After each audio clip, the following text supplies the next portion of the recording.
हिंदुओं की बात करने और हिंदुओं को एक करने के लिए बागेश्वर धाम पीठाधीश्वर धीरेन्द्र कृष्ण शास्त्री 160 किलोमीटर लंबी सनातन हिंदू एकता पदयात्रा निकाल रहे हैं। यात्रा को लेकर मध्य प्रदेश के छतरपुर में बागेश्वर सरकार के हजारों लोग भक्त जो है वो इकट्ठा हो रहे हैं। बागेश्वर सरकार की यात्रा बागेश्वर धाम से शुरू होकर ओरछा तक जाएगी। 21 से 29 नवंबर तक चलने वाली इस यात्रा के दौरान धीरेन्द्र शास्त्री हिंदुओं को जात पात से ऊपर उठकर एकता का संदेश देंगे। जगे हुए भारत के 2024 के जगे हुए हिंदू हैं। अब वो हिंदू नहीं बचे हैं कि तुम हमें थप्पड़ मारोगे और ये हिंदू भाग जाएंगे। ये वो हिंदू हैं कि छेड़ोगे तो छोड़ेंगे नहीं। और ये हिंदू हिंसावादी नहीं, अहिंसावादी हैं, क्योंकि इनके हाथों में तलवारें नहीं हैं, विचार की तलवारें हैं।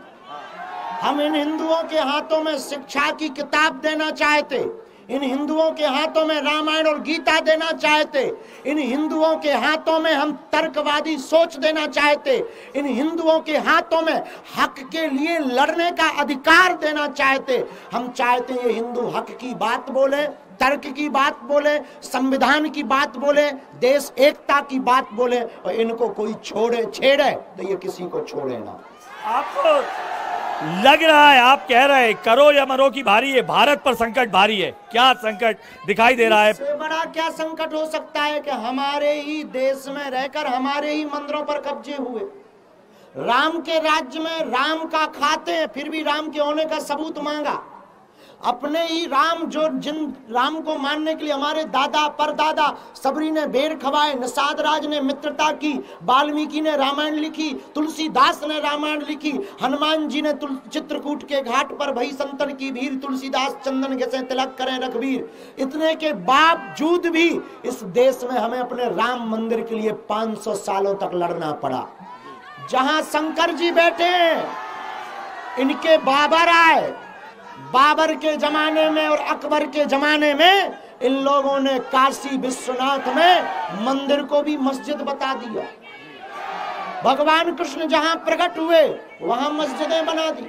इन्होंने जगह जगह पर देश पर हक जताया। इसलिए हमें लगा इससे ज्यादा कोई नहीं सोया हिंदू समाज से।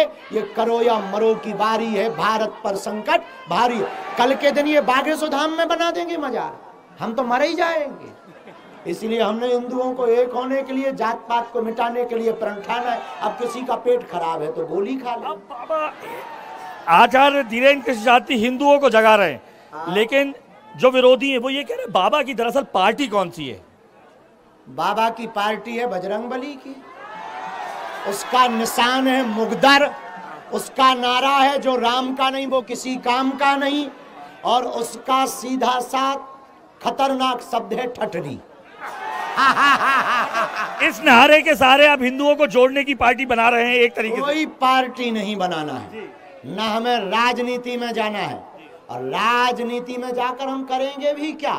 हनुमान जी के चरणों में ही प्रण लिया, यही जीवन बताना। हिंदुओं के लिए जी रहे, इनके लिए ही मर जाएंगे।